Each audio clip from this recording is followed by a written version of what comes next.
നമസ്കാരം. പ്രവാസി മലയാളി പ്ലസിലേക്ക് സ്വാഗതം. 3 പതിറ്റാണ്ടിനിടയിലെ ഏറ്റവും വലിയ കാട്ടുതീയെ നേരിടാൻ 2000-ലധികം അഗ്നിശമന സേനാംഗങ്ങളും സൈനിക ഹെലികോപ്റ്ററുകളും കിണഞ്ഞ് പ്രവർത്തിക്കുകയാണ്.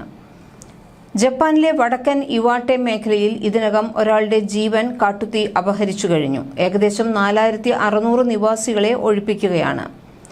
ഇവാട്ടയിൽ കാണപ്പെടുന്ന കാട്ടുതീയെ ക്രൗൺ ഫയർ എന്നാണ് വിളിക്കുന്നത്. ഒരു മരത്തിന്റെ മുകൾ ഭാഗത്തുനിന്ന് അടുത്ത മരത്തിലേക്ക് തീ കത്തിപ്പടരുന്ന രീതിയിലാണ് കാട്ടുതീ ആളിപ്പടരുന്നത്.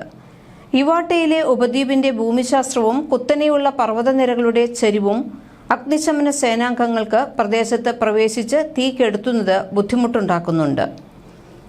രാജ്യത്തെ റെക്കോർഡ് ഭേദിച്ചുള്ള ചൂടുള്ള വേനൽക്കാലവും കുറഞ്ഞ മഴയെയും തുടർന്നാണ് ഒഫിനാറ്റോ നഗരത്തിന് സമീപം തീ പടർന്നു പിടിച്ചത്. കഴിഞ്ഞയാഴ്ച ഇവാട്ടയുടെ വടക്കൻ മേഖലയിലുണ്ടായ തീപിടുത്തത്തിൽ ഒരാൾ മരിച്ചിരുന്നു. ആളുകളുടെ വീടുകളിൽ ഒരാഘാതവും ഉണ്ടാകില്ല എന്ന് ഉറപ്പാക്കാൻ സാധ്യമായ എല്ലാ നടപടികളും ഞങ്ങൾ സ്വീകരിക്കുമെന്ന് പ്രധാനമന്ത്രി ഷിഗെരു ഇഷിബ പാർലമെന്റിൽ പറഞ്ഞു. മേഖലയിലെ വരണ്ട കാലാവസ്ഥയും ശക്തമായ കാറ്റും കാരണം ഏറ്റവും പുതിയ കാട്ടുതീ പതിവിലും കൂടുതൽ വ്യാപകമായ നാശനഷ്ടങ്ങൾ വരുത്തിവെച്ചതായി ക്യോട്ടോ സർവകലാശാലയിലെ ജലവിഭവ ഗവേഷണ പ്രൊഫസർ യോഷിയ ടൌഗെ പറയുന്നു. ഒഫിനാറ്റോ നഗരത്തിനടുത്തുള്ള തീ വ്യാഴാഴ്ച മുതൽ ഏകദേശം 2100 ഹെക്ടർ, അതായത് 5200 ഏക്കർ കത്തി നശിച്ചതായാണ് fire and disaster management agency അറിയിച്ചത്. ടോക്കിയോയിൽ നിന്നുള്ള യൂണിറ്റുകൾ ഉൾപ്പെടെ 14 ജാപ്പനീസ് പ്രദേശങ്ങളിൽ നിന്നുള്ള അഗ്നിശമന സേനാംഗങ്ങൾ ഇപ്പോൾ തീയണയ്ക്കാൻ ശ്രമിക്കുന്നു. സൈന്യം ഉൾപ്പെടെ 16 ഹെലികോപ്റ്ററുകൾ തീയണയ്ക്കാൻ ശ്രമിക്കുന്നുണ്ട്.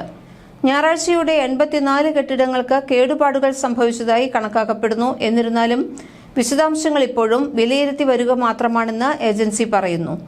സുഹൃത്തുക്കളുടെയോ ബന്ധുക്കളുടെയോ കൂടെ താമസിക്കാൻ ഏകദേശം 2000-ലധികം പേർ പ്രദേശം വിട്ടുപോയതായും 1200-ലധികം ആളുകളെ ഷെൽട്ടറുകളിലേക്ക് മാറ്റിപ്പാർപ്പിച്ചതായും ഉദ്യോഗസ്ഥർ അറിയിച്ചു. ദേശീയ പ്രക്ഷേപകനായ NHKയിലെ ഒഫിനാറ്റോയിൽ നിന്നുള്ള രാവിലെയുള്ള ദൃശ്യങ്ങളിൽ കെട്ടിടങ്ങൾക്ക് സമീപം ഓറഞ്ച് നിറത്തിലുള്ള തീജ്വാലകളും വായുവിലേക്ക് വെളുത്ത പുക ഉയരുന്നതും കാണുന്നുണ്ട്. ഫെബ്രുവരി 27-നുണ്ടായ തീപിടുത്തത്തിൽ ഏകദേശം 5200 ഹെക്ടർ, അതായത് 2100 ഹെക്ടർ ഭൂമി കത്തി നശിച്ചിരുന്നു.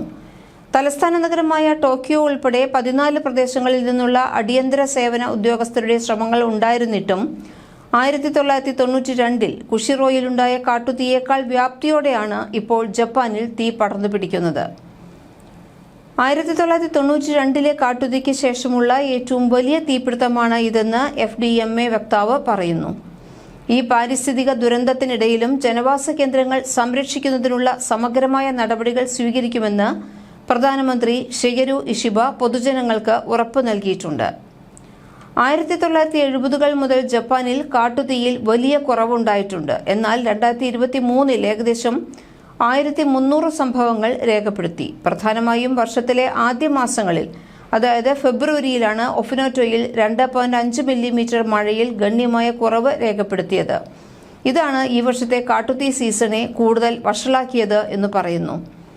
വരൾച്ച, മഞ്ഞുവീഴ്ച, കാട്ടുതീ തുടങ്ങിയ പ്രതിഭാസങ്ങൾ പലപ്പോഴും സങ്കീർണമായ ഘടകങ്ങളുടെ മിശ്രിതത്തിൽ നിന്നാണ് ഉണ്ടാകാറുള്ളത്. അതുകൊണ്ട് തന്നെ തീവ്രമായ കാലാവസ്ഥാ സംഭവങ്ങളും കാലാവസ്ഥാ വ്യതിയാനവും തമ്മിലുള്ള ബന്ധം വ്യക്തമായി രേഖപ്പെടുത്തിയിട്ടുണ്ട്. ഈ വർഷത്തെ ജപ്പാനിലെ കാട്ടുതീ കാലാവസ്ഥാ വ്യതിയാനത്തിന്റെ പ്രവചനാതീതവും പലപ്പോഴും വിനാശകരവുമായ പ്രത്യാഘാതങ്ങളുടെ വ്യക്തമായ ഓർമ്മപ്പെടുത്തലായി തന്നെയാണ് ഉണ്ടായിട്ടുള്ളത്. 3 പതിറ്റാണ്ടിനിടയിലെ ഏറ്റവും വലിയ കാട്ടുതീക്കെതിരെ ജപ്പാൻ പോരാടുമ്പോൾ അഗ്നിശമന സേനാംഗങ്ങളുടെയും സൈന്യത്തിന്റെയും സർക്കാരിന്റെയും ശ്രമങ്ങൾ കാലാവസ്ഥാ വ്യതിയാനമുയർത്തുന്ന നിർണായക വെല്ലുവിളിയെയാണ് അടിവരയിട്ട് ഉറപ്പിക്കുന്നത്. ആയിരക്കണക്കിന് ഹെക്ടർ വനം ഇതിനകം തന്നെ നശിപ്പിക്കപ്പെട്ടു, അപകടത്തിലാവുകയും ചെയ്തു. ഈ സാഹചര്യത്തിൽ കാലാവസ്ഥാ സംബന്ധമായ ദുരന്തങ്ങളിൽ ആഗോള ശ്രദ്ധ ചെലുത്തേണ്ടതിന്റെ ആവശ്യകതയെ ഈ സംഭവം ഊന്നി പറയുന്നുണ്ട്. പ്രവാസി മലയാളി പ്ലസ്.